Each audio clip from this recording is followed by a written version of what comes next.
I'm going to get our session started. We are talking about the Korean War from different perspectives this morning. And we have two outstanding scholars speaking to us. My name is Bill Stueck, William Stueck. I'm retired from the University of Georgia. And Avram Agov, who is speaking from Bulgaria. I'm in the North Georgia mountains. He is going to lead us off. He's a professor in Vancouver, Canada, at Langara University, but is now in Bulgaria. And our second speaker will be David Chang from Hong Kong. So Avram, please take it away. Thank you. It's an honor to be part of this conference. I'll share with you some presentations with slides.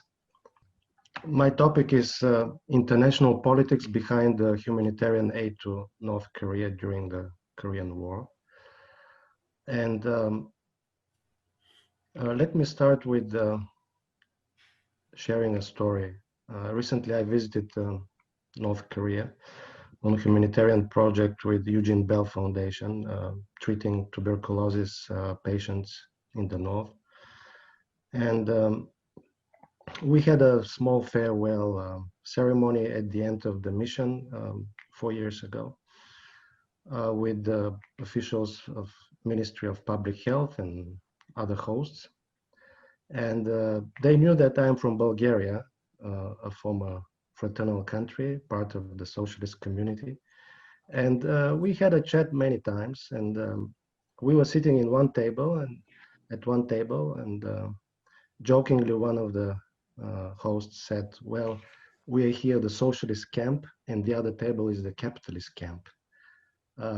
Although many years passed since the end of the global Cold War, this idea of community, socialist community, is not forgotten. Lost but not forgotten.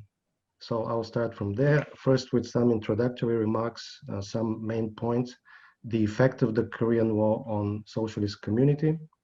Then we'll go through some numbers, how socialist countries helped, the scope of the aid to North Korea. Then we'll focus particularly on two programs, the medical program, including sending doctors to North Korea during the war and after the war. And second, the North Korean war orphans in socialist countries during and after the war and the care about them. And I'll end with sharing some photos which I just recently discovered in Bulgarian and East European archives. And I'll be happy to share them with you to give you a sense of this belonging and idea of socialist community.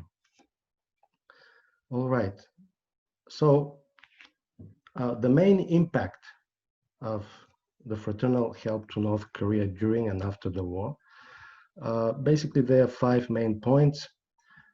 As we all know, the North Korean government was on the brink in October 1950, and the intervention of the Chinese Liberation Army, People's Volunteers Army, more precisely, and the massive socialist aid during the war actually prevented total collapse of the government and the state.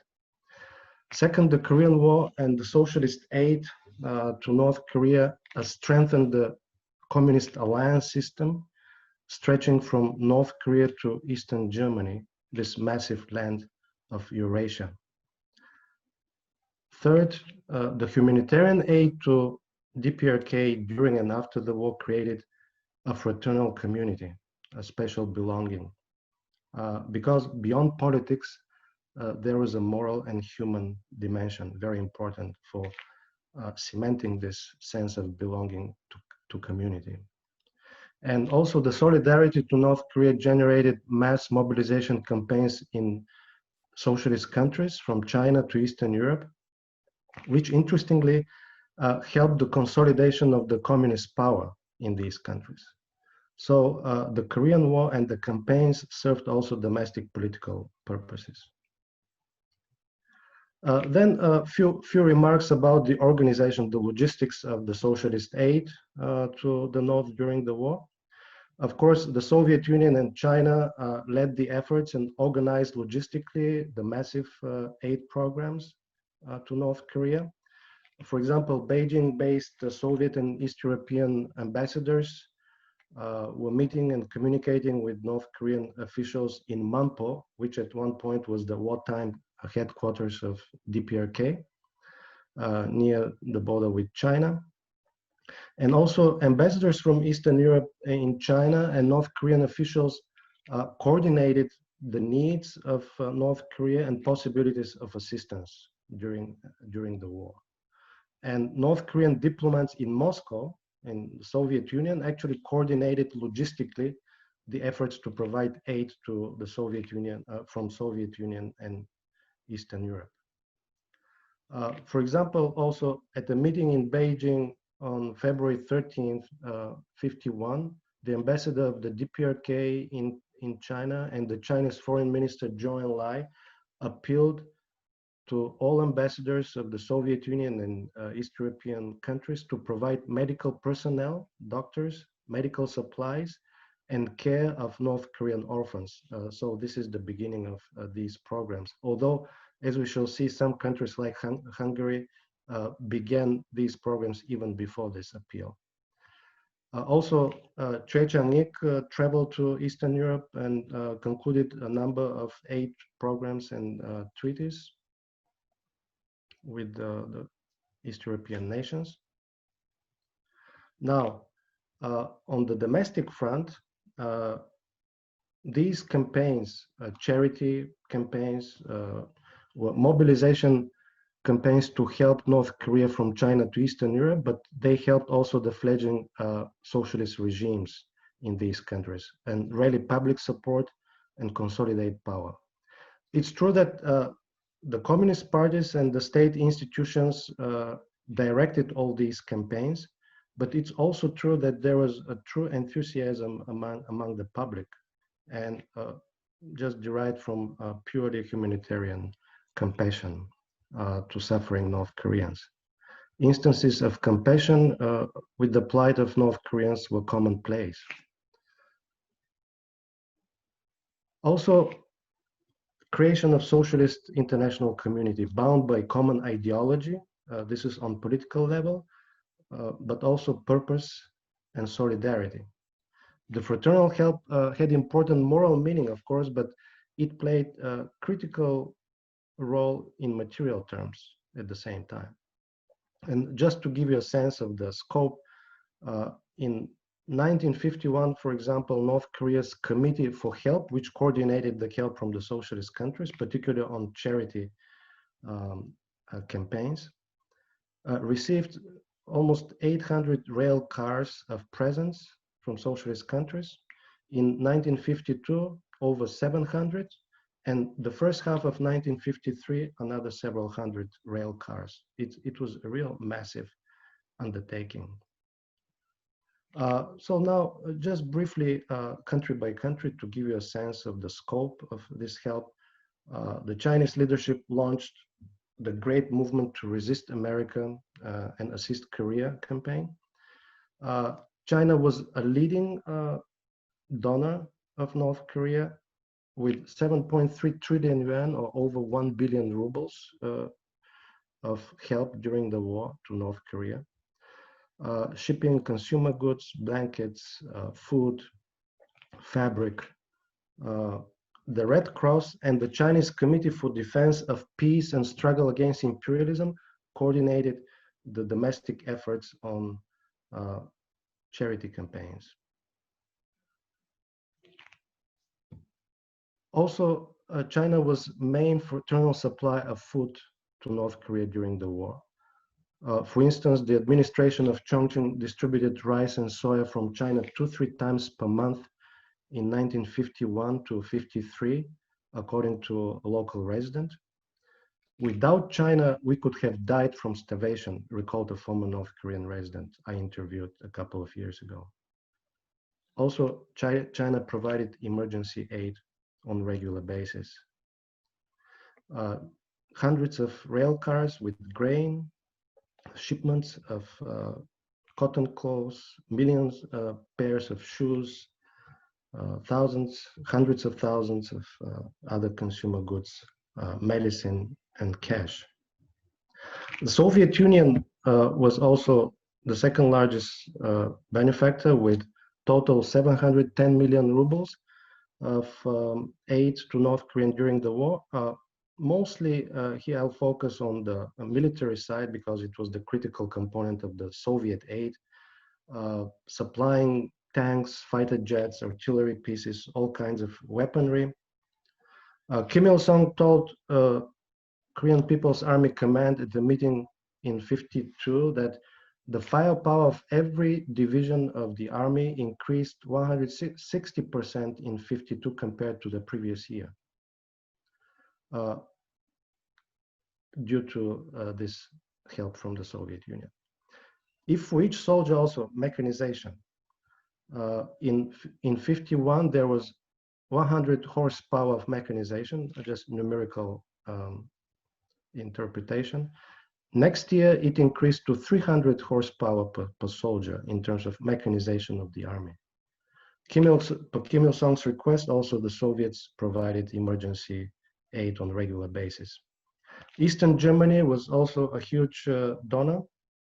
Only 3 months after the start of the war, East German government launched the Korean Aid Committee, whose purpose was to collect donations and send them to North Korea.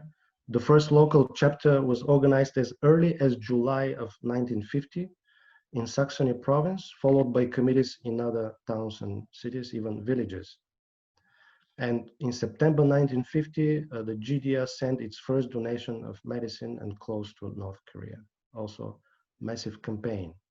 Czechoslovakia, the Communist Party newspaper Rude Pravo reported the first anti-imperialist rallies in Prague on July 5th, 1950, just 2 weeks after the outbreak of the war. In solidarity with Korean people, an article entitled "Czechoslovak People Condemn the Criminal Attack Against the Peace in Korea." Workers from Škoda auto plant protested the US insidious assault against the DPRK, and they adopted declaration pledging to work harder and extra time to build socialism in support of the United Communists in the world and the Peace Front, led by the Soviet Union. Protests, rallies, also donation campaigns. Here just one caricature from Rude Pravo. Americans, the imperialists kicked out from China, now trying to find their way through the window to Korea, but also kicked from there. Bulgaria Communist Party newspaper Robotničesko Delo also reported the first rallies in Bulgarian factories and localities as early as July 4th, 1950. The coordinating organizations were the Committee for Peace Protection, organizing rallies and donation campaigns. Workers from, for example, machine building plant Stalin sent a letter to the United Nations Committee for Peace Protection, which ended with slogans, "Long live the People's Democratic Government of Korea led by Kim Il-sung, American forces out of Korea." Such protest rallies became commonplace, and the Bulgarian Red Cross also coordinated donations, and the Committee for Solidarity with Korea organized mass donation campaigns.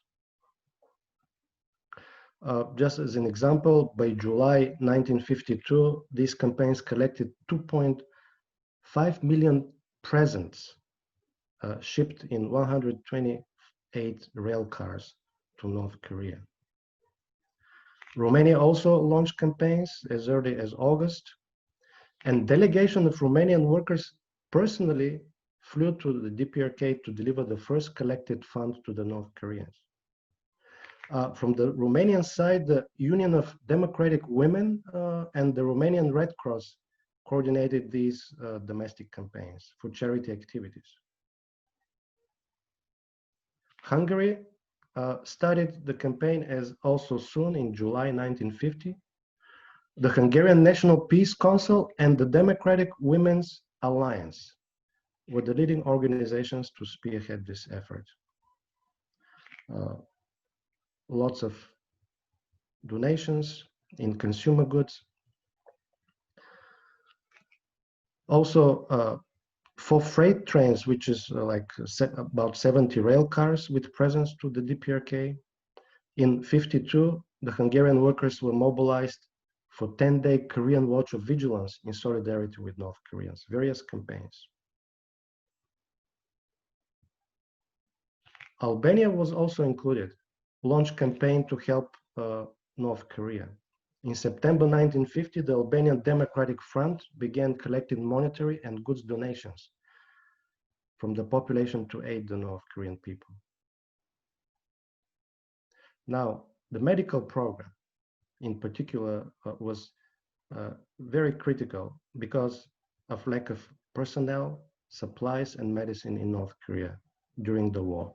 Usually the East European countries staffed mobile field hospitals, including surgical units.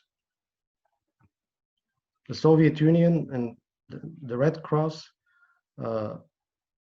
also sent equipment for field hospitals and managed hospitals in Pyongyang and Ulsan during the war. Sent also between 50 and 70 Soviet Korean physicians. And by the end of the war, 33 Soviet medics, including 20 physicians, were working in North Korea. East Germany shipped a big number of supplies, medicine, 210 tons. Also equipped 4 mobile hospitals in North Korea in 1952. Poland also sent massive medical aid, operated Army Field Hospital in Chychon with 1,000 beds in 1953. And after the war, Poland assisted 2 hospitals in North Korea, in Hungnam and Hamhung, with a total 230 medics in the 50s working in North Korea. Czechoslovakia too delivered more than a dozen of rail cars with medicine and supplies, and also provided Army Field Hospital in Sogam, South Pyongyang province, with staff of 29 medics. In the spring of 53, the team moved to Chychon, and after the war it settled to Chongqing Hospital, and actually the local people knew it as a Czechoslovak hospital in Chongqing, which was the biggest provincial hospital. And the country sent 177 medics during the 50s to North Korea. Bulgarian government also dispatched medical team. 58 Bulgarian medics worked in North Korea between 1951 and 54, basically during the war, including 38 physicians and 7 surgeons. After the war, the Bulgarian team managed the hospital in Siniju, the provincial hospital, in Kange, the district hospital, and Anandpur, with almost 180 medics. Romania also operated field hospitals and settled in Nampo Hospital. The Hungarian Council for Peace Protection sent the first medical aid as early as July 1950. And interestingly, even when the Korean People's Army occupied Seoul and part of South Korea, the Hungarian medical team moved with the army and managed for some time a hospital with 2,000 beds in Seoul for probably 1 or 2 months. After the war, it settled in Sariwon, the medical center. And about 200 medics also worked in the country during the war and after the war until 57, 58. And now the war orphans from North Korea, it was a huge help. Just the number is really fascinating. To almost 30,000 children were assisted and hosted by socialist countries. And China stood out with the biggest number, 22,935 Korean children, and Eastern Europe also huge help, over 5,000 orphans. East Germany 610, Poland almost 102,000, Czechoslovakia 787, Romania almost 2,000. And then Bulgaria 500, Hungary 400, and even Mongolia 200 children for several years. Also, lots of students during the war. Over 2,000 North Korean students were studying in socialist countries during the Korean War, which was amazing, given the desperate need for manpower and soldiers, which means what focus North Korean government put on education and the future rebuilding of the country. Now, a little bit sharing of photographs to get a more real sense of these programs and the human side. These photos from Rakushi Hospital of Hungary in Sariwon in the 50s, with a local medical team, Koreans and Hungarians working together in the hospital, with local community, very popular, and manifestations, parades together with North Koreans. These portraits of Mao Zedong, of course, you can identify here. And interestingly, this is Mikhail Bulganin, then the Prime Minister of the Soviet Union, and in front, Rakushi, the Prime Minister of Hungary at that time. This is about 1955. And of course, soccer, always bonding people. The hospital had its own soccer team and played others in tournaments. So the social life and bonding was really real. Czechoslovakian hospital in Chang in the 50s. Some celebrations here, then the Prime Minister of Czechoslovakia, Antonin Sabotsky, and of course Kim Il-sung. Dances, performances, and farewell. How you say goodbye really tells about relationships. And here, this is the rail station at Chongjin, farewell to Czechoslovak medics in 57 or 58. Lots of hugs, kisses, and of course, cries. It was really true attachment. People were really missing their comrades. And Polish medics in Humhang. And the last, the Bulgarian orphans in Bulgaria in the 50s, starting from the Korean War. Just a few days ago in the Bulgarian archive, I found these photos, fascinating really document collected by one of the directors of Korean school.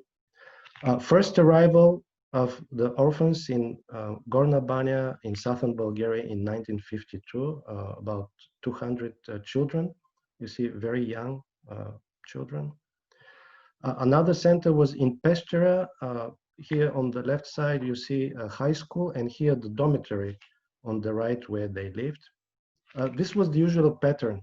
There was a dormitory where like a boarding school, but also a school which where they had both separate classes, for example, Bulgarian language, Russian language, but also mixed classes with Bulgarian students. So they mixed and had common education here, mingling with local community. And another in Pervomai near Plovdiv, another dormitory with school. And this is the centerpiece, Bankia dormitory near Sofia between 53 and 1960.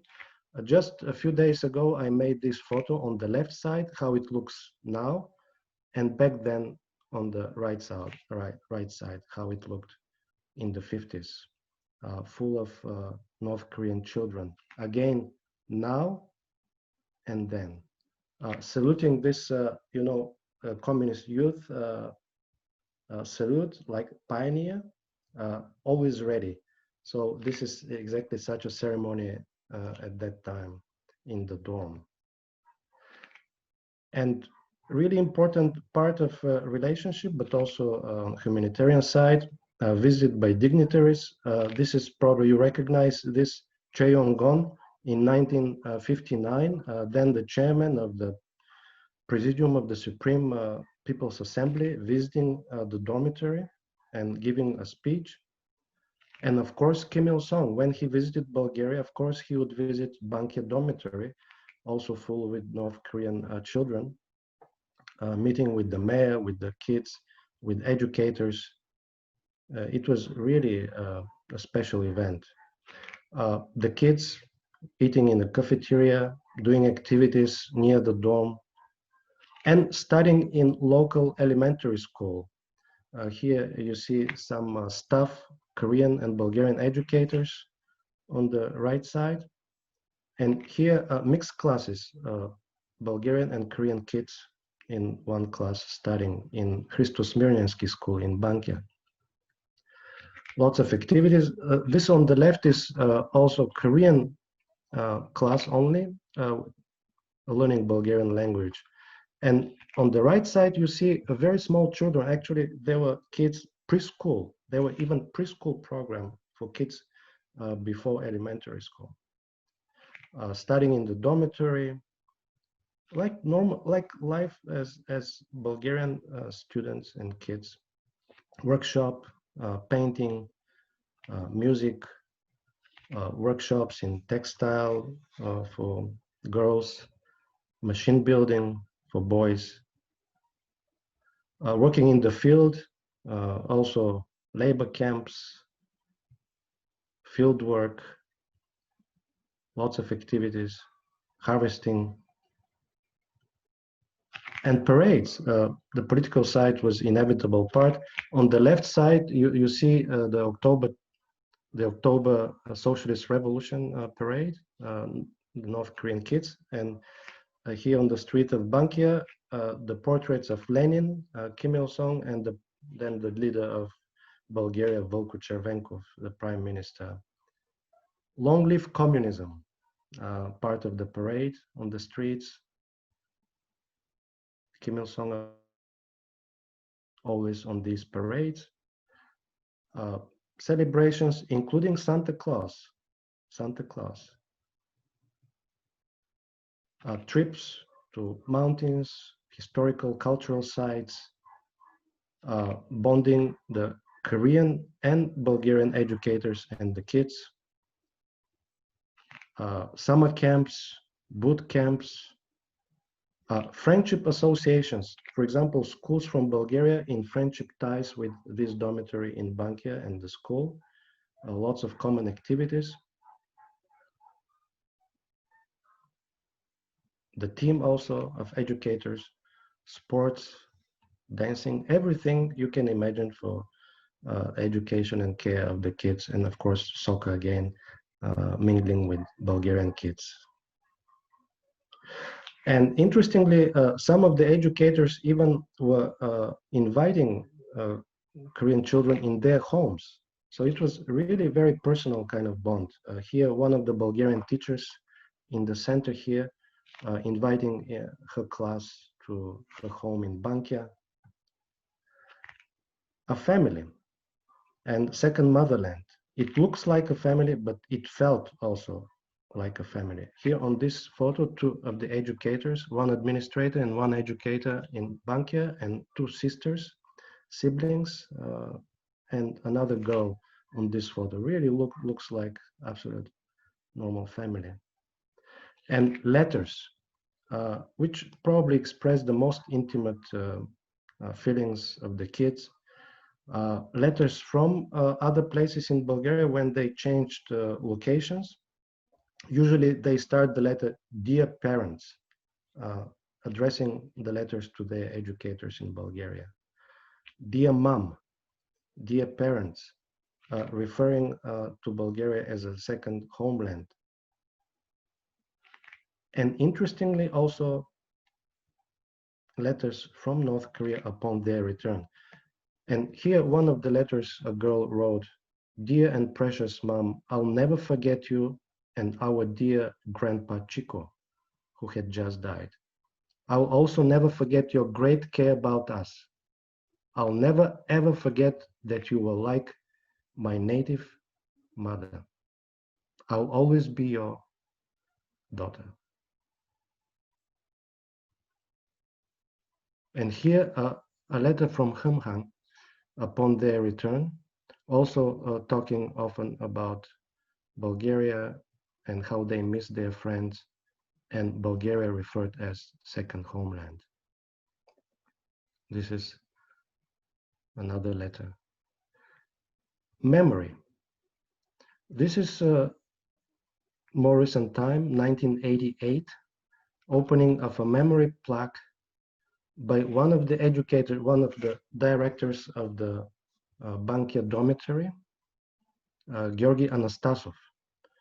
And he's a special person. Actually, I owe him a lot, including these photos, because he made a special collection in the State Archive. Here you see this in 1959 in Pyongyang with Kim Il-sung on his right side, Georgy Anastasov. I never heard about him, and I heard about him in North Korea. And with this, I'll end my presentation with another story. When one North Korean host during one of my visits said, "Oh, you're from Bulgaria. I know about Georgy Anastasov." And I said, who is Georgy Anastasov? Oh, he was director of a school in Bulgaria, of North Korean orphans during and after the war. And he met actually Kim Il-sung three times. First time, this is a photo with other educators from East European countries taking care of North Korean orphans in 59. Then when Kim Il-sung visited Bulgaria in 84, he personally asked for Georgy Anastasov to meet him. And then he invited him and 10, 12 other educators from Bulgaria and their families to visit North Korea as a reward in 85. And this host, whom I met a few years ago in North Korea, actually remembered his visit in 85. Obviously, it was publicized. And he remembered him, not only because he met with Kim Il-sung, but this is not forgotten. And as a conclusion, this old community was lost but not forgotten. Thank you very much for your attention. Thank you, Professor Agov. I'm going to save comments and questions until after David Chang has spoken. So David, your turn, take it away. Yeah, so today my presentation is largely based on my book, which is entitled The Hijacked War, Story of Chinese POWs in the Korean War. Of course, it sounds quite vague, but today in my talk, I'll be more explicit about who hijacked the Korean War. So I argue it's the Chinese POWs and that Chiang Kai-shek hijacked the Korean War. So of course, it might sound quite controversial or it's difficult, it sounds like a stretch, but I'm going to trying to prove to you this was the case. So today, the presentation will have three parts. First, I'm going to try to reframe the Korean War as two wars. The first half, or the first year, as the first Korean War over territory, and the second half, which is over prisoners of war.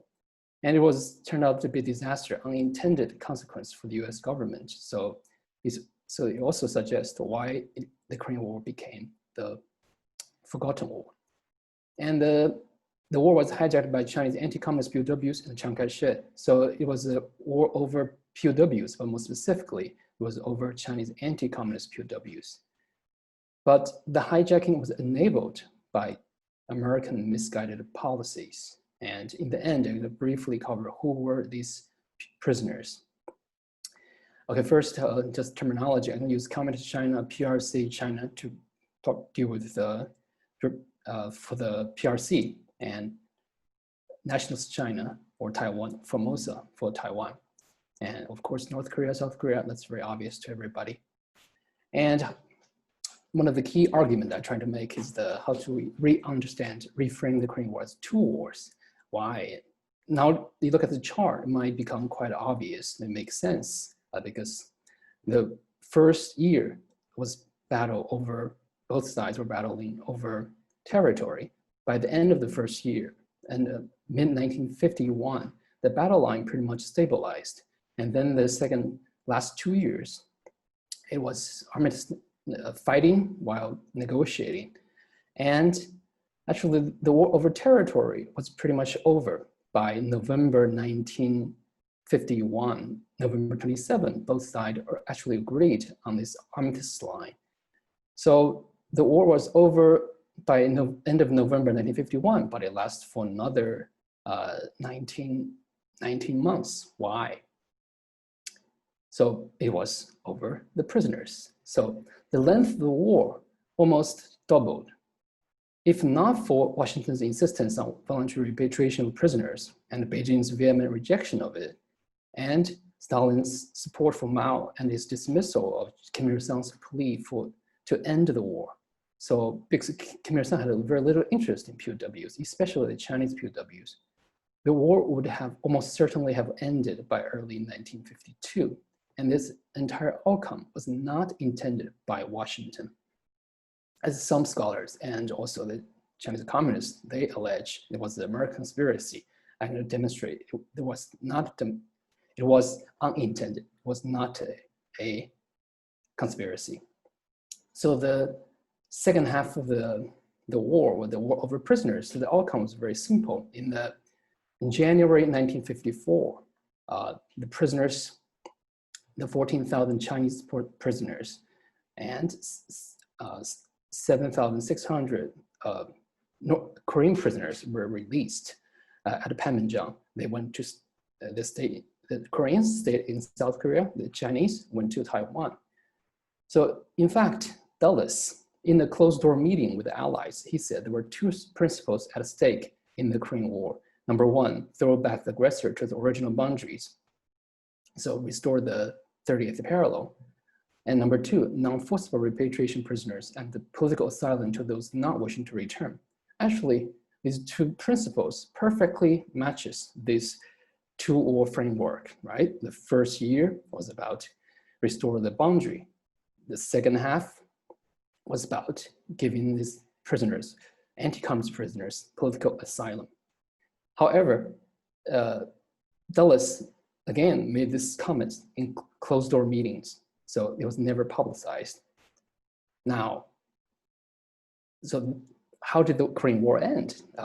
As many scholars have argued, as Catherine Witherspoon or Shen Zhihua, they will argue primarily it's because Stalin's death. So had Stalin not died in March 1953, the war would continue over the prisoners. So Stalin died 1953. And the struggle over prisoners actually did not end with the armistice. It continued for another 180 days. So the prisoners, the non-repatriates or anti-communist prisoners, they went back to the 30th parallel, went to Panmunjom, they had to go through this 90-day explanation provided by North Korea, by Communist China. And in the end, those vast majority of them refused to return. Well, actually, most of them did not even participate. They refused to participate in the explanation.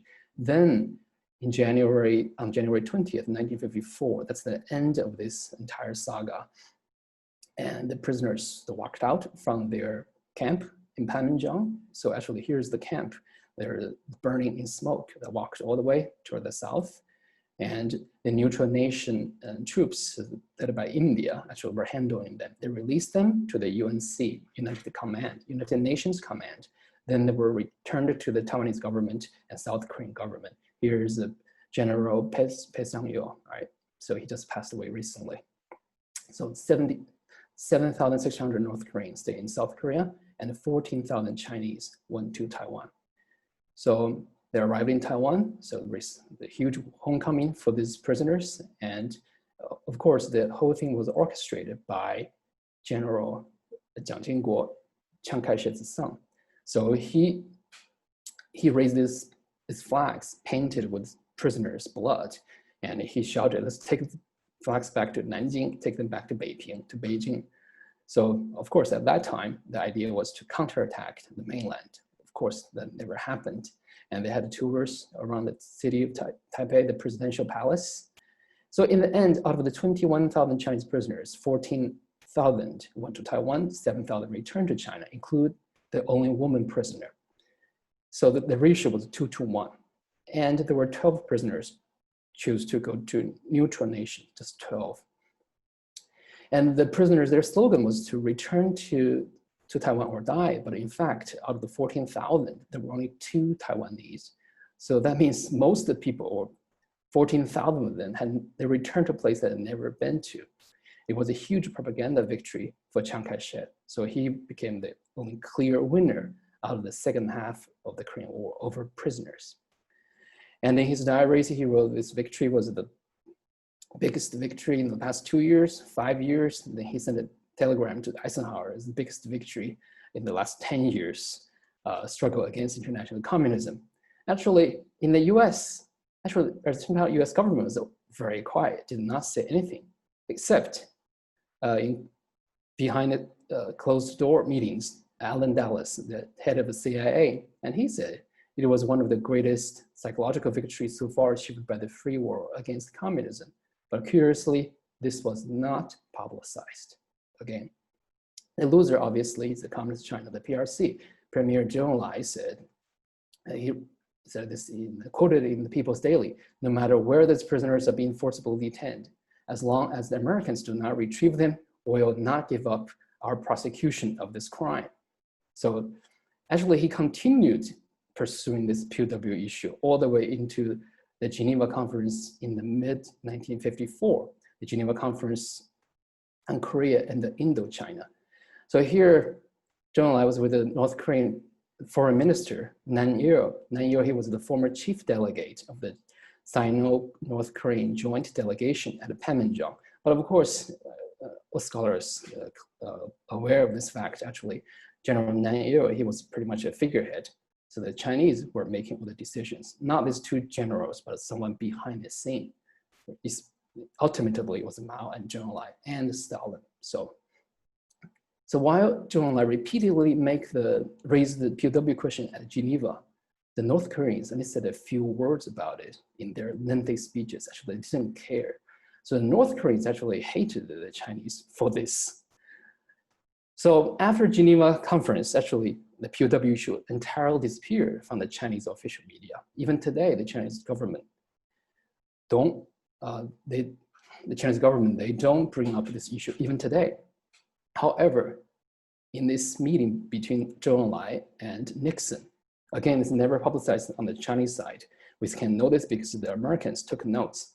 So when Nixon in 1972, he visited Beijing, he raised the issue of the American prisoners in Vietnam.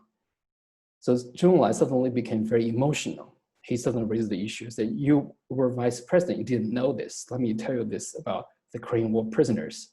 We could have made a big issue, but we tolerate that because we thought it was not good to insist that the war continue over the question of prisoners. Obviously, this is a lie. In fact, just because the Chinese insist that war continue over the question of prisoners, the war they continued for another 15, 16, 18 months over prisoners. Anyway, Zhou Enlai, in the end, he said, it's a matter of history, but something very much in our heart. It was a major humiliation for the PRC and for Zhou Enlai personally. So that's why this issue entirely disappeared from the Chinese official media. So North Korea actually resented China for prolonging the war. So one proof, of course, is indirect. I'm not a North Korean expert. So just look at this portrait in the North Korean museum. Supposedly it's about the signing of armistice. Of course, it's not historical. In fact, you can see in this picture, in this painting, there's no Chinese. But in fact, when General Nan Il signed this armistice agreement, this translator, he was Chinese. He's a Harvard-educated economist, Pu Shan. So there were Chinese there, but in the painting, they got rid of all Chinese. So the cost of the Korean War was very heavy. The North Koreans they suffered huge casualties. Just civilians died from bombing amount to about 280,000. Probably more than half of them died in the second half. And the Chinese killed altogether 180,000. Probably half of them were killed in the second half of the war. So how many Chinese went to Taiwan? Well, 14,000. How many Americans were killed here? 12,000. So that essentially, that is to say, for one Chinese prisoners free the right to go to Taiwan, 1 Americans were killed. And to prevent one Chinese prisoner to go to Taiwan, then 10 North Korean civilians died from American bombing. And about six Chinese soldiers died to prevent a fellow Chinese former soldier to go to Taiwan. The cost was enormous. The US was a winner or loser. So of course, President Obama in 2013, he tried to say it was a victory, it's not just a tie. Of course, to save South Korea, that had been achieved by the end of the first year. Why to continue for another 2 years? So, or if it was a victory, why it became the forgotten war in the US? So here I can offer you some clue about this. When President Eisenhower announced the Armistice agreement on the night of July 26th, 1953. So of course, he speak about this people, these brave sons who gave their lives, and then he talked about other sons were by months of imprisonment behind enemies, okay, the American prisoners. Then in his original text, he wrote, "We think too of the enemy prisoners in our hands. We have steadfastly sustained their right to choose their own future, to live freedom if they wish." But it turned out this was deleted. Why? There's a reason why it's deleted. Obviously, the advisors knew this is not good to list our prisoners and enemy prisoners side by side. It's better not to mention enemy prisoners, not to tell American people what's the true cause for the second half of the war. So on that day, when prisoners were released, Eisenhower, Truman, Acheson said nothing, all right? But Eisenhower did mention prisoner issue in May 1954 in the speech at Columbia. He said, "New principle of freedom had been inaugurated. Its impact on history may weigh more than any battle of our time." But as it turned out, it was really a new principle of freedom, a new human right? Of course not. You'll never hear about voluntary repatriation again. At the end of the Korean War, Americans and North Vietnamese signed the Paris Peace Accord, and Article 6 stated very clearly the detaining parties should not deny or delay their POW's return for any reason. So there's no such a thing called voluntary repatriation. So why did the Korean War become the forgotten war? Because it must be forgotten. There are some clues. Of course, again, I'm not a US historian or on this aspect, but there are some clues. So Admiral Joy Turner, he was the chief delegate in Panmunjom. In his 1955 memoir, he clearly wrote, "Voluntary repatriation placed the welfare of ex-communist soldiers above our own UNC personnel in communist prison camps. 15 months were required to impose our principle, voluntary repatriation, on the communists." Then in 1978, his diary was published by Hoover Institution, and Ridgway, he wrote a preface, and he wrote, "Sometime after publication of the book, Joy first wrote, there occurred an apparent concerted effort severely to limit public distribution and particularly to curtail circulation among policymakers in the executive branch of our government." So obviously, the US government doesn't want people to know the true cause for the second half of the war. So Charles Young, this historian Charles Young, in his book, he noted that he found this source. So one National Security Council analyst, he wrote, for obscure reasons, the case of the Chinese prisoners who chose freedom has not been given the type of exploitation it deserves. The liberation of these people is almost all that we have to show for our Korean War effort. Why? This was hidden. Because it was embarrassment. As a letter quoted by Charles Young, a letter from a mother of a POW wrote to the White House. He said, "The war was the exchange of Chinese life for American lives." Actually, that's not quite precise. Precisely, it was exchange of American lives for Chinese freedom. As we mentioned, it was almost as if one American GI died for one Chinese prisoner's freedom to go to Taiwan. Do Americans actually care about the Chinese freedom? So Admiral William Fitchler, so he was one of the Joint Chiefs, and he said in March 1952, if Washington would only give up its altruistic concerns for a lot of worthless Chinese, there wouldn't be any problem over POWs.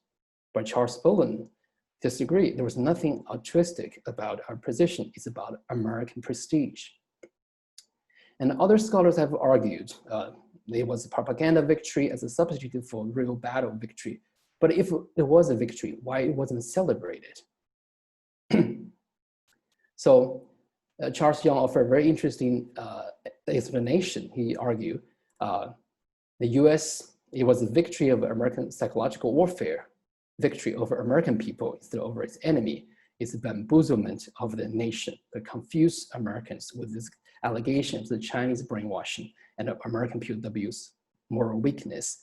But in this presentation and in my book, I'm trying to argue, actually there's no American conspiracy, as the communists alleged and some scholars argued. Actually, it was hijacked by Chinese POWs and the Chiang Kai-shek. This was even more embarrassing. That's why the US government wanted people to forget about the war. So there are two policies. The American government became hostage to its own two policies. One is psychological warfare, another one is voluntary repatriation. So the psychological warfare, the final outcome, actually was very successful. All these prisoners rejected communism, but as it turned out, it's not the US government had intended. So the origin of the psychological war policy on prisoners can be traced back quite early. So many scholars have identified this memo written by Robert McClure, US Army's psychological warfare chief, in July 1951, right before the armistice negotiation about to begin. He proposed to send POWs to Taiwan. However, that's not the origin of the whole policy. His proposal never reached the President Truman, as some people have argued. In fact, the true origin of this policy has to go back to the NSC 81-1, which was approved by Truman right before the Incheon landing. It has two key components. One is the rollback, which has been studied by many scholars. The second, another very consequential component is the psychological warfare. Of course, this document was not declassified until 1975. And in its conclusion, there were more than 20 paragraphs. So most people probably don't remember. Even Acheson, when he wrote his memoir, he didn't have access. Probably he forgot what they wrote in this NSC 81-1. But there are two paragraphs, very consequential.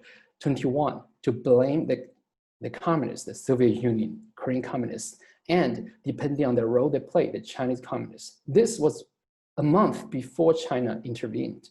So they already prepared to blame the Chinese. Paragraph number 22, treatment of POWs, exploitation, training, and the use for psychological warfare, and interrogation, indoctrination, and training. So it has been long planned, but this was only for the North Korean prisoners. Of course, nowadays everybody remember brainwash as if it's something specifically for the Chinese Communist practice, but in General Bradley's own words, to brainwash, in essence, National Security Council paper 81-1 was to brainwash North Korean POWs. But it can go back to NSC 59, 48, or they discussed psychological warfare to deal with, instead of hard war, they used this psychological warfare to deal with the Asian communists. Actually, can trace all the way back to China White Paper in 1949. There's one sentence: ultimately, the profound civilization and the democratic individualism of China will reassert themselves and the shield throw off the foreign yoke. So what is the democratic individualism? So this actually is the origin of the whole idea. Americans can convert Chinese prisoners, Chinese people, into people who love democracy, individualism. But of course, very few Chinese would believe they have this tradition. So, but Americans are very confident they can convert Chinese into believers of democracy, individualism. And one of the China hands, John Peyton Davis, played a major role in the drafting of this letter written by Dean Acheson. So the psychological warfare, the purpose was not to send them to Taiwan, instead to convert them into avowed anti-communists, then send them back to China and North Korea. But if anybody knew anything about the Chinese communists, they would know if you do this to the communist prisoners, their first reaction would be to flee away from China, to escape from China. They don't want to go back. As it turned out, the program was so successful, very few people want to go back to China. So the psychological warfare, all this policy has one major premise, the unification of Korea. So once Korea is unified, you reorient, reindoctrinate North Koreans. That makes sense. But by the time of early 1951, it was very clear US already gave up on its goal to unify the country, right, the peninsula. And the US government never planned to roll back into China or to overthrow the Chinese Communist government.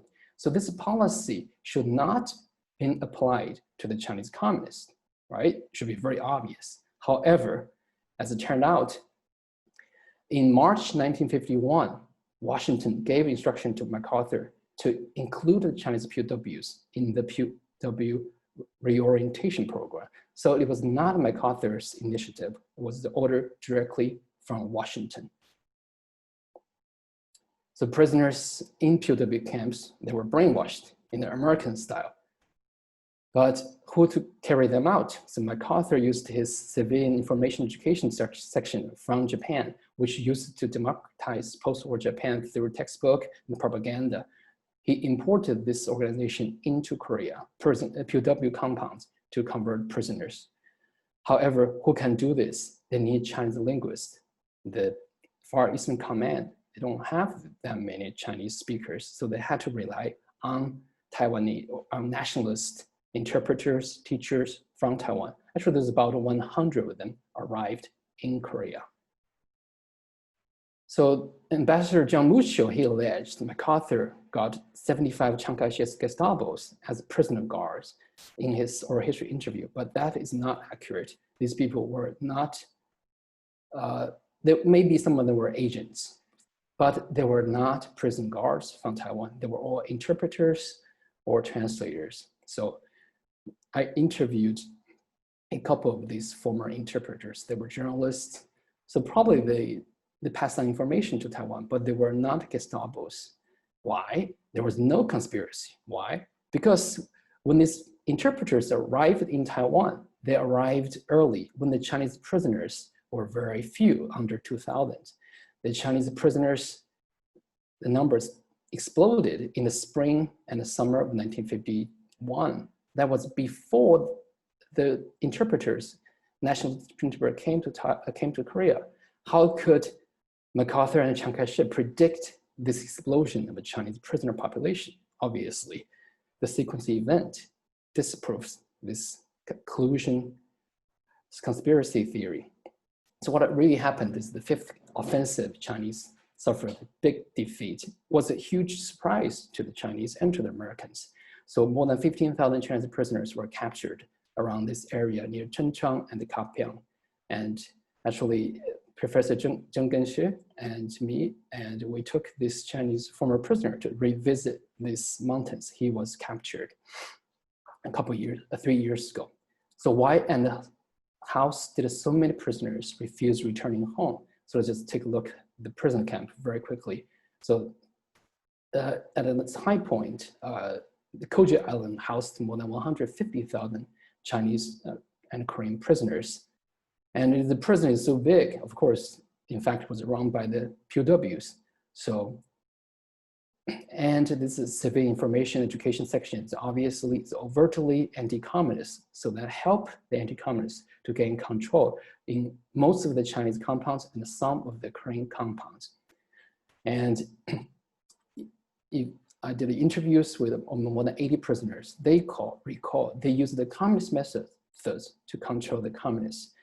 So they use propaganda, education, with mandatory participation, and prisoners had to participate in these anti-communist programs. Once they participated, they'll be very wary of their return to China. Then they'll be branded as spies, as traitors. So many of them went through the program, they decided not to return to China. And they use mass meetings. This is very typical communist methods, and music, songs, plays. This is very communist. At the same time, they use very brutal nationalist methods as well. tattooing. So you have tattoos, then that really prevented a lot of prisoners from going home. And using the brutal force and to obtain signatures and tattoo. So this report by US diplomats. So nationalist flags, all kinds of anti-communist slogans on their arms, on their chests. And for the prisoners who insist on going home, their tattoo could be sliced off by anti-communists. This prisoner interviewed, he had this anti-red tattoo was sliced off with a razor. So they control the camps. So by the time in April 1952, the UN command carried out this screening of prisoners. 80% of the prisoners declared they would reject repatriation. But the polling actually was fairly democratic, or it's voluntary. But before the polling, there were maybe more than a dozen prisoners killed the night before. So there was the atmosphere of fear and intimidation. Like these prisoners from the US National Archives, these prisoners, I also interviewed a witness of this killing. So their arms, their tattoos were sliced off, the skin was sliced off with a razor, and his abdomen was knifed. So it was claimed his heart was taken out. So at least this postmortem shows that he was killed by perforating wounds of this chest. So the majority of the prisoners who were, they declared they would reject repatriation. So by mid-1952, the final outcome of the POW struggle was already determined. So the screening, which was originally devised by Washington to present communists with a fait accompli, actually generated such a huge lopsided result. It in fact gave Washington with a fait accompli. So on May 7th, Truman announced we will not buy armistice by turning over human beings for slaughter or slavery. So that's the end of pretty much that's the end of his presidency. He, by this time, already decided not to run re-election, but the US government's prestige is tied to this policy of voluntary repatriation. There's no possibility for backing down. So who were the prisoners?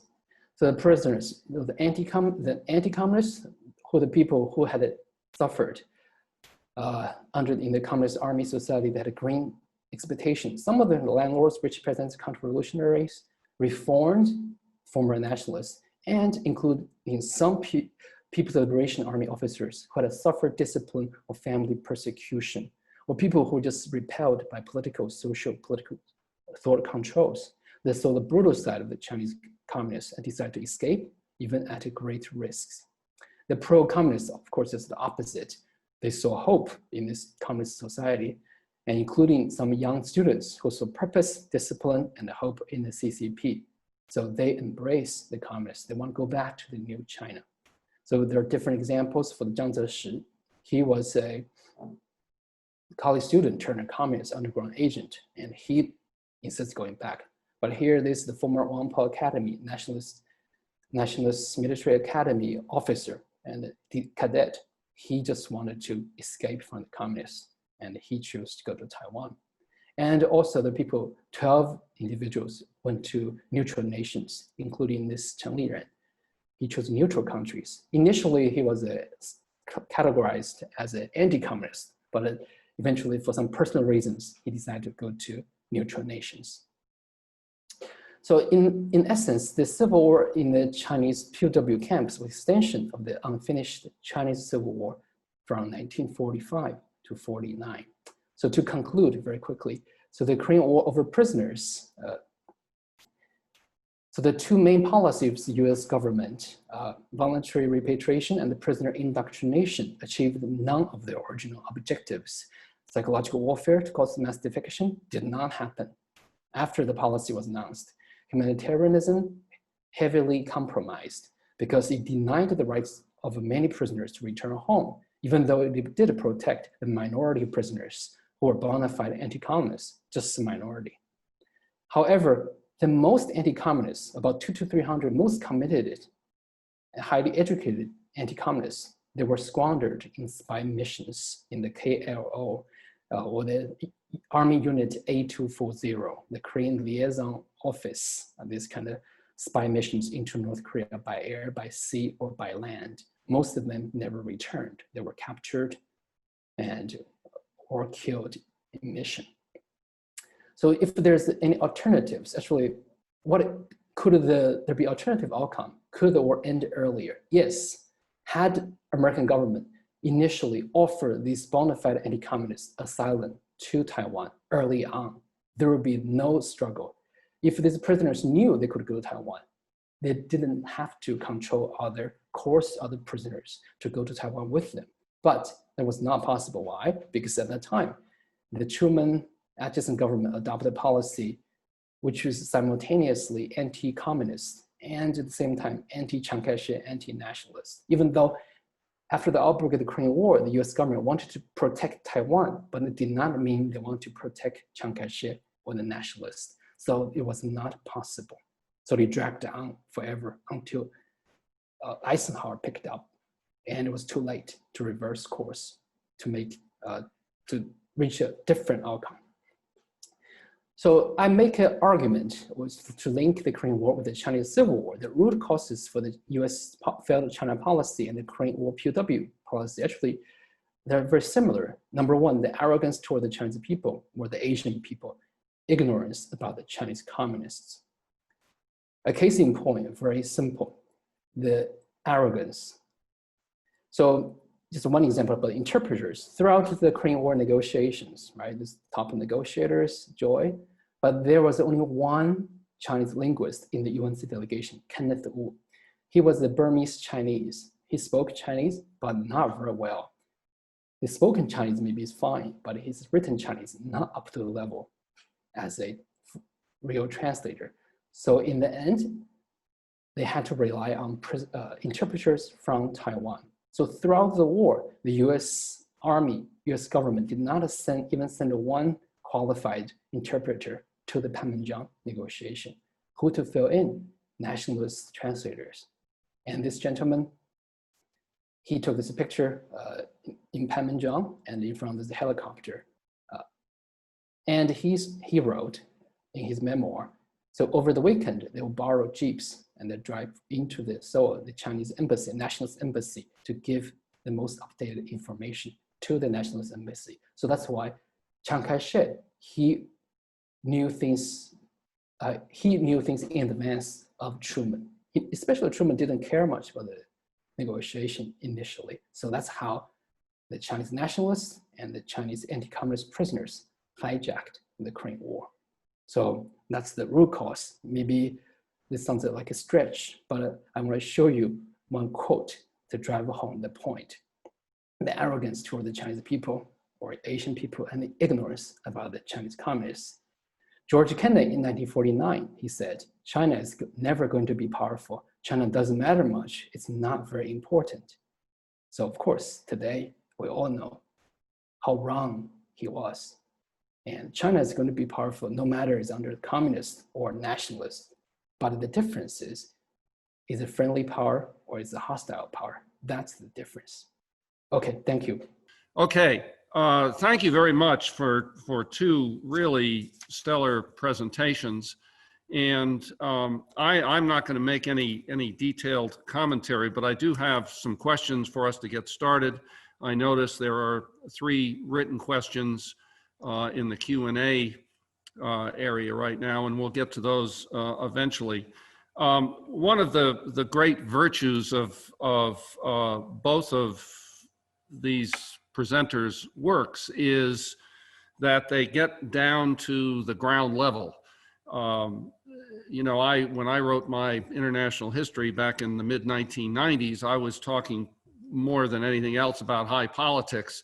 And I think the field of Korean War studies has really moved towards getting underneath the high politics and looking at how people on the ground are impacted by the Korean War. And David Chang's book, The Hijacked War, is certainly a great example of that. And I would just comment about David's book, with which I'm very familiar, that one of its great virtues is the stories that he tells about the prisoners of war, both in terms of their backgrounds before the war and in terms of their fate after the war. And perhaps David would talk a little bit more about that in the Q&A. I was interested, another great virtue of David's book is that he moves very seamlessly between high politics and the stories of people on the ground. So it really is in many ways both high politics and social history. And the kind of research that Professor Chang and Agov have done really takes great patience and hard work, lots of money for travel expenses, I'm sure. And I really am enormously pleased to see how much work has been done to get down to the ground level. Let me ask Professor Agov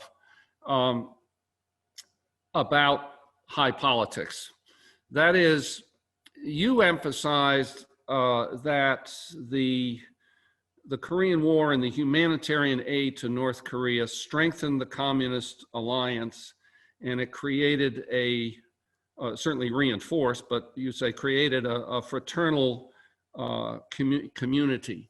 Yet late in the war in Eastern Europe, there emerges a fair amount of unrest.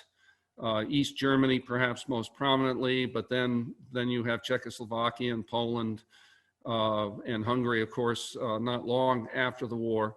These are pretty much uniformly poor countries at the time. So what I'd be interested in hearing you talk about is how much did the humanitarian aid that these societies, governments mobilized for North Korea impact the lives of people in Eastern Europe and perhaps contribute to the unrest that occurred at the end of the war and shortly thereafter? These are great questions. First, I would say that the Korean War initially contributed to consolidation of local communist powers. And in cases of Bulgaria and other socialist countries in Eastern Europe, just newly formed communist regimes, I don't recollect such a massive campaign, donation charity campaigns before the Korean War.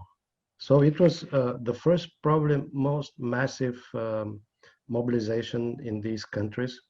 Of course, it was not 100%, but many segments of society participated, and I interviewed a number of people who were contemporaries at that time, young people, and recently talked to a person who said he gave up his own homemade sweater to North Korean kids because there was a donation campaign in his school. His father, working on a collective farm at the time near Sofia, donated 10 level, which was 1/3 of a monthly salary as a donation. And another farm member donated 30 level, which was almost a monthly salary at that time, because she had 3 sons and said, well, I have to help maybe 3 North Korean kids. So, and he said, my father was not ideological, meaning not a communist. So there was a true kind of compassion and for the plight and suffering of North Koreans, believed that they have had to be helped. So there is this human aspect, very important.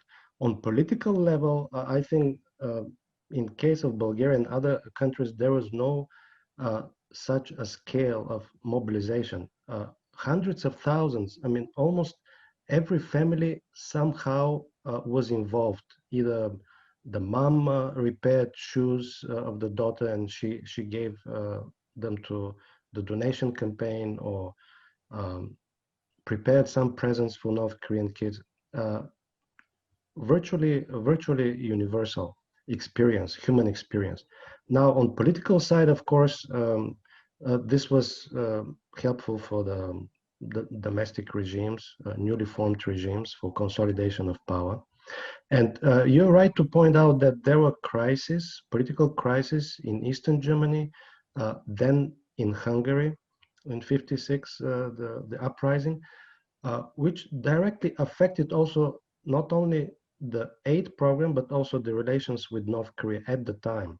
Even I remember there was a confusion among the medical personnel of the Hungarian hospital in Sariwon during the Hungarian uprising, even some tensions between the doctors. One doctor wanted to leave immediately, others wanted to stay. I mean, there was really direct effect on domestic front and what they're doing supposedly to help North Koreans at that time. But I don't see direct correlation between the Korean War and the domestic political crisis which generated at one point or another after the war in Eastern Germany, Poland, and Hungary in particular. These were domestic kind of political upheavals which had little to do with this international solidarity campaign. But the solidarity campaign certainly helped the communist cause in these countries as a counterweight. Okay, thank you very much for that extended answer. Let me just mention in relation to Professor Chang's presentation, just add the point regarding Truman's motives or perspectives regarding the POW issue. I think it's clear that part of the explanation is his revulsion over the forced repatriation after World War II of Soviet soldiers who had been captured, Soviet prisoners who'd been captured in Europe, many of whom wound up in the Gulag. And also the fact that the Japanese prisoners at the end of the war, when the Soviet Union, just in the last few days of World War II, intervened and took a lot of prisoners, many of those prisoners were not sent back. They were held in Eastern Soviet Union and used as workers and so forth. And whether Truman's position was justified or not, I think that is part of the story of the American position on POWs.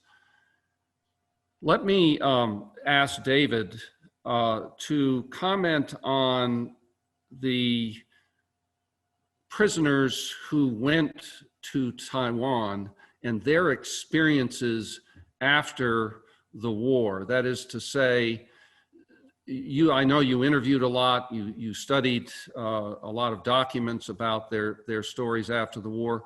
Could you comment on their lives after the war? Actually, this question is related to Daphne Zer's this question. Okay, let me answer them together. So the prisoners who went to Taiwan numbers about 14,000. And of course, unlike the prisoner who returned to China, they were expelled from the army. No one continued to serve in the army. But for the 14,000 who went to Taiwan, many of them wished to pursue a civilian career, but they had no choice. They had to stay in the army. So both the prisoners who went to Taiwan or people who returned to China, they went through this interrogation in a camp for months. The people who returned to China, they stayed there for a year. But people who went to Taiwan, they were in this camp for 2 or 3 months. But then they were pressured to join the nationalist army, except the people were very ill or very old. So that became one source of dissatisfaction. And of course, the nationalists under Chiang Kai-shek in the 1950s, 60s, the era of the white terror. So there were prisoners who were implicated in various kind of spy cases. But it's kind of confused. I mean, some people were probably framed by others, but some prisoners probably they did say certain things. They said, yeah, we were forced to come here. We didn't want to come here. We were deceived to come to Taiwan. We just wait, we hope the communists will invade Taiwan, then we'll turn our guns at the nationalists, they did say things like this. And some people were executed. Some people were sentenced to long years in prison. And I interviewed one of them. These people who went to this political prison for almost 10 years. But overall, I would say, compared with the people who returned to China, because the nature of two societies is so different. One's authoritarian, one's totalitarian communist society. So prisoners, those POWs who went to Taiwan after several years in the army, when they leave the army, for people who with some kind of social capital, good education, they can pursue careers, pursue education. So they had some upward mobility. But for prisoners who returned to China during the Mao years, they suffered greatly. So again, it's not the people who went to Taiwan that lived a happy life, but there were people who managed to go to college, and several became professors. And one prisoner, children I interviewed, but his father actually worked in the presidential palace as an accountant. Of course, they were never fully trusted by the nationalists, but at least the nationalists allow some kind of room for these former communist prisoners. So the society in Taiwan is not as tightly controlled as in China, for sure.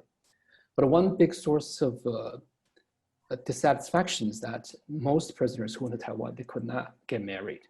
It's not because they were former prisoners, just because the island have too many men, too many former national soldiers. Just the sex ratio is so lopsided. So unless you're well educated, have a good job, it's very difficult to get married. So many of them wait until 1980s, 90s, when people can travel between the mainland and Taiwan, they marry people from China. So that was the major source of unhappiness for many of these prisoners, former prisoners. Thank you. Thank you, Professor Chang. Let me turn to the Q&A question and answer file here and start with a question from Michael Checkham.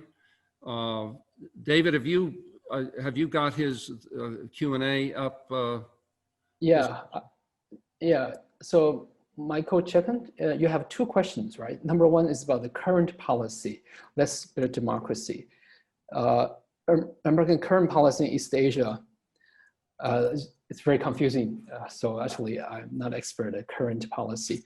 But of course, we talk about former President George W. Bush. I mean, he was motivated by these kind of simplistic ideas to kind of democratize Iraq. But today, I think it's very different. Trump, I mean, he is very transactional, but his State Department, some people are very ideological. So it is a very jarring situation. So I'm not expert on this. But your second question, let me try to answer. What did the non-communist Chinese in East Asia, in Hong Kong, Taiwan, Southeast Asia learn about US military and national security apparatus after the treatment of POW and the psychological warfare priorities in its military policy? Actually, most people did not realize this. So I think that my work is just published this year, trying to highlight what's the mechanism behind all this propaganda victory. Actually, there's a lot of operations behind the scene. I don't think people knew that at that time. Because it was portrayed as just a simple defection of prisoners who defect from China and want to join the free world. It was a very simple picture, simplistic picture. So I don't think people knew about it at that time. And Zheng Liu, President Ri Sin-man made a mass release of prisoners from Koja Island, which he released almost 25,000 prisoners on the eve of armistice, right? On June 18th, 19th, because he tried to derail the armistice signing of the armistice. But of course, he did that, but only delayed the signing of armistice by a month. So actually did not have a huge impact. And the US just went ahead to sign the agreement with the communist side. So had he not done that, then I think most of these 25,000, many of them will stay in South Korea. So joining the 7,600 who stayed in South Korea. Thank you. Okay, Professor Agov, I see questions that are directed at you. Do you want to take those questions? Yeah, thank you. Actually, I responded first by writing, but I'm happy to read the answer so that others could hear. First, Michael Chekim asked in the 50s, did the population of the Soviet Union and China see the US military intervention on the Korean Peninsula as an external threat to their system, their livelihoods, and their lives? And did the Communist Party International and PRC felt compelled to support the DPRK regime in fighting the US armed forces in the 50s? Thank you for these questions. I feel that the population from China and Eastern Europe felt that they had to help North Koreans because they felt duty, but also compassion. So it was a mixed political and humanitarian reasons.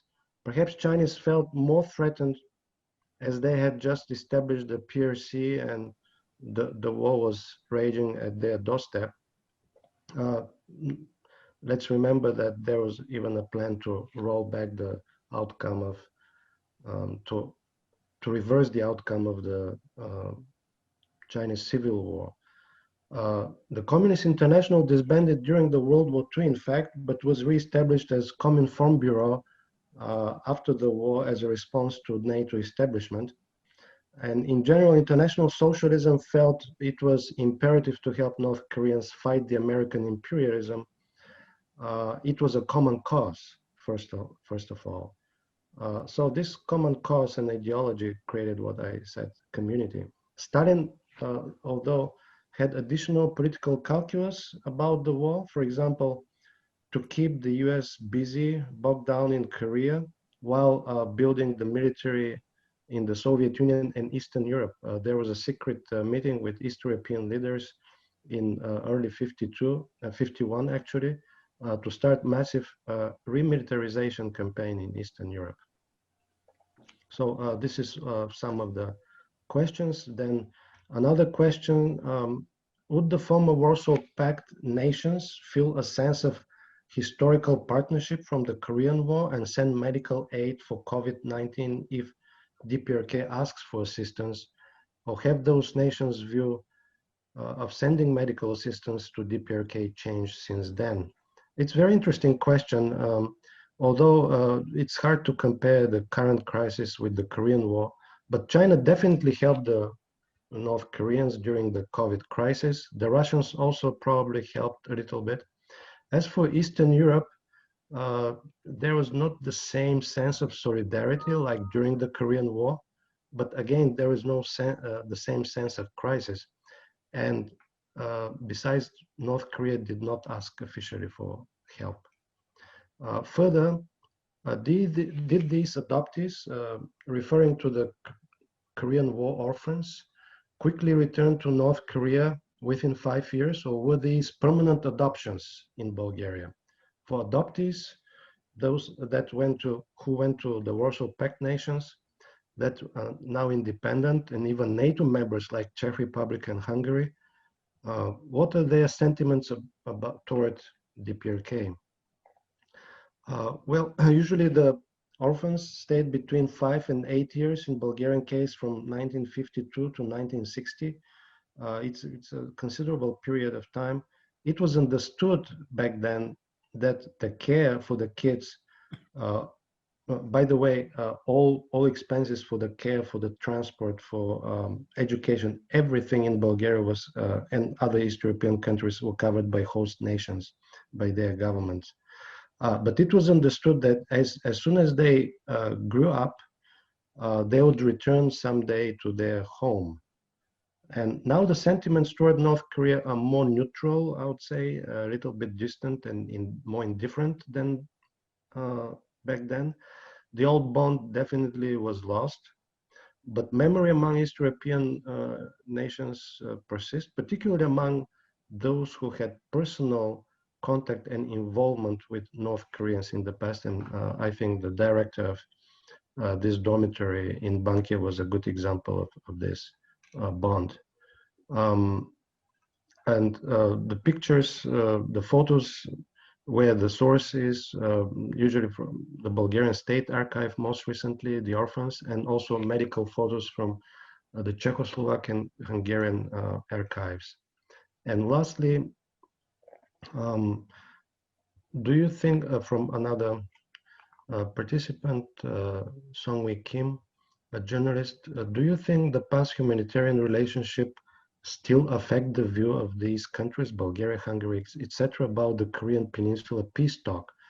Interesting question. And because the so-called Eastern European countries constantly say of supporting South Korean peace effort and North Korean denuclearization rather than supporting North Korean approach. It's really an intriguing question. The time of supporting exclusively North Korea as part of the socialist community, of course, is long gone among the East Europeans since basically the end of the Cold War in Europe and democratization in early 1990s. But they're careful also not to terminate relations with North Korea altogether.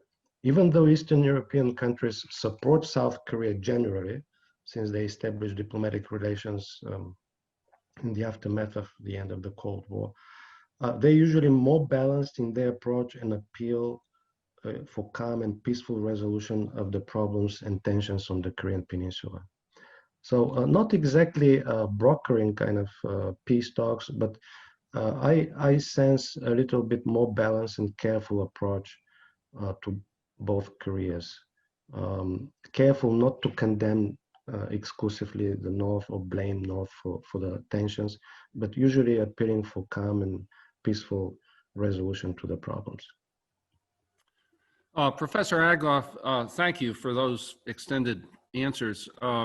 Let me ask you about the impact of the bombing of North Korea during the war. We know that ever since the Korean War, one of North Korea's major concerns is to suffer American bombing again. And I think much of their nuclear program is directed towards preventing that kind of thing from ever happening again. But how did the folks who are going from Eastern Europe over to North Korea during the war to give humanitarian aid, how are they impacted by the bombing of North Korea? It's an amazing question. Actually, it's at the core of not only the help itself, but also relations between the countries and how the war affected people in Eastern Europe through the suffering of North Koreans. I'll give you one example as anecdote from the East European perspective. During a donation campaign, I interviewed a former student. He was a high school student back then in 52, 53. In the school, there was a kind of a station with a teacher on duty, and they were collecting donations for North Korean kids, sweaters, clothes, shoes, gloves, everything needed for people. And as a reward, they were receiving a brochure, kind of information propaganda with lots of photos. And on the front page, a big photo of B-52 bomber, US bomber, to remind constantly that actually the North Koreans need help because the country is devastated due to American bombing. So it was all over. The media, also in these charity campaigns, the reason why North Koreans had to be helped. So this is from East European perspective. From North Korean perspective, I had a fascinating interview with former North Korean resident who was a kid during the war, and how the bombings affected the local population. Actually, with 3 survivors who were back then kids, I had a chance to talk, and the common understanding was, of course, the bombing was terrible, and lots of havoc and lots of devastation. Everything was destroyed, but the psychological warfare which was going on many North Koreans believed, and they received numerous signals, including leaflets dropped by Americans, that nuclear bombing is imminent in the north, which explains also the rush of some migration, forced migration from north to south. Many North Koreans believed at the time that atomic bomb is imminent. So probably this trauma, which was experienced at the time, not to mention that there were really dummy bombs and like exercises as if Americans were going to bomb North Korea with nuclear weapons anytime. So obviously this affected deeply the psyche of North Koreans, and probably it affected also what they had to do with the nuclear program later on. And also on personal level, you mentioned the humanitarian assistance and East Europeans who went to North Korea during the war. Actually, some lost their lives. They were killed doctors during the war because of bombings. From the Bulgarian delegation, at least one doctor was killed. Some were wounded. Usually, they were kind of protected because these field hospitals were dispersed in villages. Some were even underground. They're moving with the front line during the war. So basically, they were in a war zone, and they were knowing what they're up to and what they were confronting. And interestingly, when they selected the medical staff from these countries, it was a volunteer in the first place. Of course, there was some education, propaganda, and so forth. And some of these doctors, for example, served in Spain during the Civil War. They were like with international experience. Some of them were military doctors, but not all like member of the Communist Party. And if the party says they were going, it was a volunteer campaign. And most of those who went actually were well aware of the danger, and some of them even lost their lives. Thank you very much for that answer. I don't have any more questions listed in the Q&A section here. So I think all those questions have been addressed by our two speakers. So if you're still tuned in, we have 54 participants who are tuned in. If you have any more questions, please list them now. Yeah, actually, I see another question here from attendee Rose Huang. What happened to those North Korean East European residents, referring to the kids from the war, once Kim Il-sung attempted to oust foreign-raised residents from North Korea in his communist indigenization or Chuche campaign? It's very interesting question. Actually, I found some letters of former adoptees, orphans who lived in Bulgaria and were attached from North Korea when they returned as late as December of 1960. I didn't find letters after that date, although I don't exclude the possibility that there were such letters.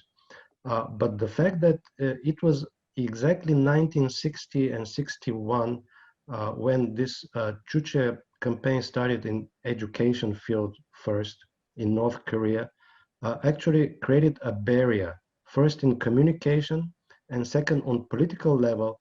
And there was a fascinating experience exactly with Bulgarian-North Korean relations in 1962, when 4 students, probably you've heard about this case, 4 students, not from the orphan program, but as students from North Korea studying in Bulgarian universities, because of the Sino-Soviet tension and split, which in 1962 went open, and the rupture seemed irreversible at the time. North Koreans siding with China at first, and this reflected on the student community, the North Korean student community in Bulgaria, and 4 students decided actually to stay in Bulgaria, basically immigrating. Political immigrants in 1962 in Bulgaria, in a socialist country. And the relations became so bad between Bulgaria and North Korea that for 5 years, the ambassadors of the two countries were withdrawn. And it was really the lowest point, normalized only after 1968. Just another example of how the Chuche and the Sino-Soviet split affected also the North Korean residents in Bulgaria, both from orphan side and the North Korean students. Yeah, I think I see another here popped up by Dominic Nozarella. Yes, I see that too. Go ahead. Uh, uh, do you believe that if the Warsaw Pact, Eastern European bloc never dissolved, that North Korea would be in a better economic and political position compared to what is now? Definitely. And the fact that East Germany dissolved because of the collapse of the Soviet Union and socialism in Eastern Europe is pretty telling.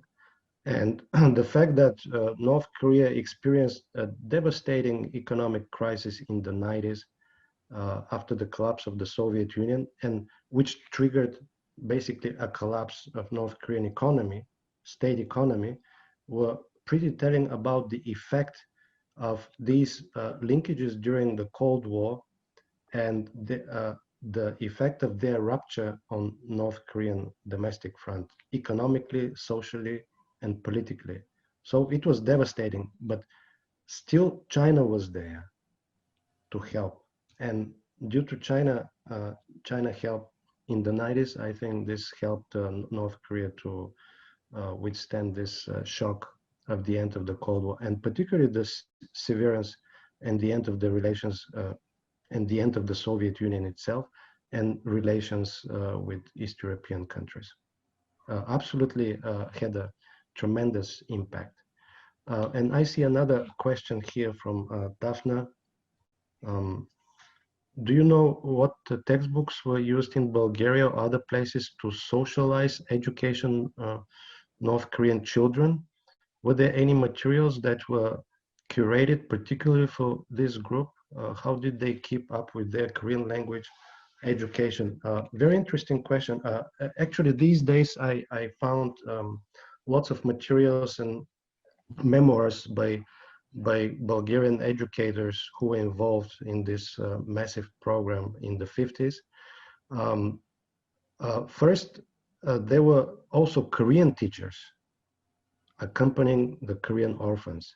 So there were teams of Bulgarian and Korean teachers in these dormitories and schools in Bulgaria and in other East European countries.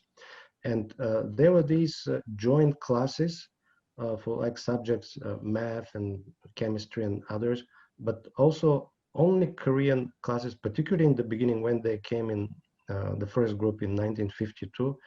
They learned basically only Bulgarian language together, only Korean classes. Also Russian language, also only Korean class, but other subjects in mixed classes. So they used Bulgarian textbooks as far as I found in the archives. And for the Korean language, obviously they used some Korean materials, but they were taught by their Korean educators. So it's amazing. When I saw these letters, I cannot distinguish a letter written by the Korean kid and a Bulgarian kid. It looks and sounds like Bulgarian, a letter written by Bulgarian student. And the style, the calligraphy, the proficiency, just fascinating how quickly they mastered the language, and these letters are just a perfect example.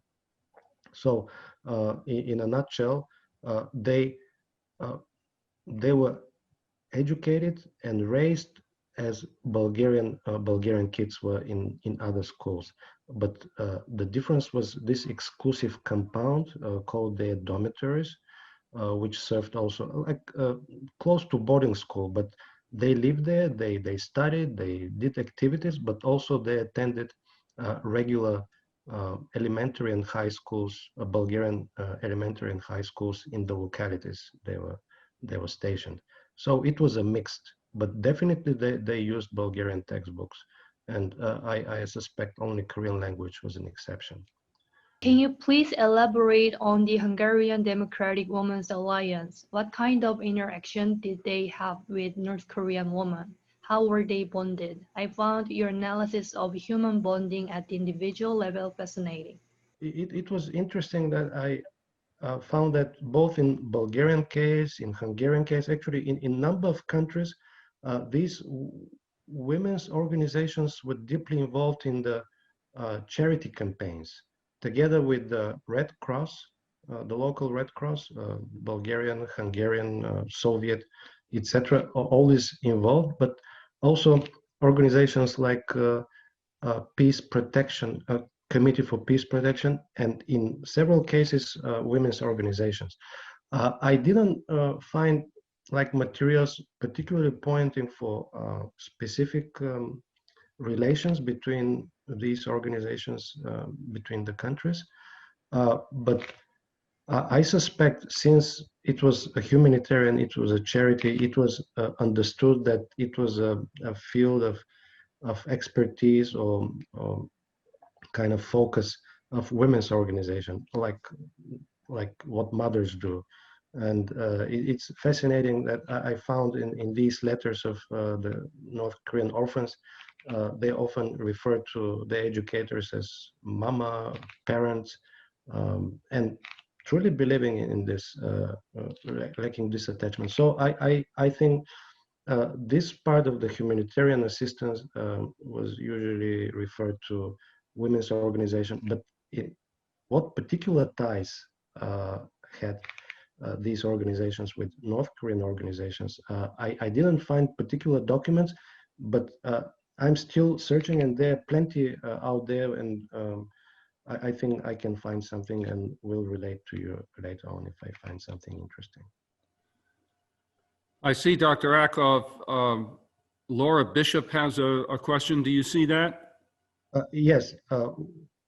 Yeah. What was the reasoning behind bringing the orphans to Eastern Europe and then back to North Korea once grown, as opposed to bringing in Eastern European aid, teachers, development of facilities in North Korea, etc., to North Korea for the orphans? Another very important question. Actually, let's remember that this program was launched during the Korean War, and the official appeal from North Korean side was made in early 1951, and it was then when these programs were launched, and children started to arrive with the help of East European countries and China, including transportation, because the conditions in North Korea were impossible. Still the war was going on, and lots of bombings, and so it was decided that it was the best possible environment and the best possible help to North Korean children. And once the war was over, this program continued for quite some time. Obviously, it was viewed as comprehensive program, not just to take care of kids, but basically to receive important education like East European kids. So the origin of the program is the Korean War, and the environment at that time made it impossible to do all these help and things in North Korea. It would be even more costly, more dangerous. So the safest way to do it is basically to send the kids to these countries in a safe place and peaceful environment and care of educators and local communities, etc., rather than providing this help. While medical help is something different. It was very locality determined.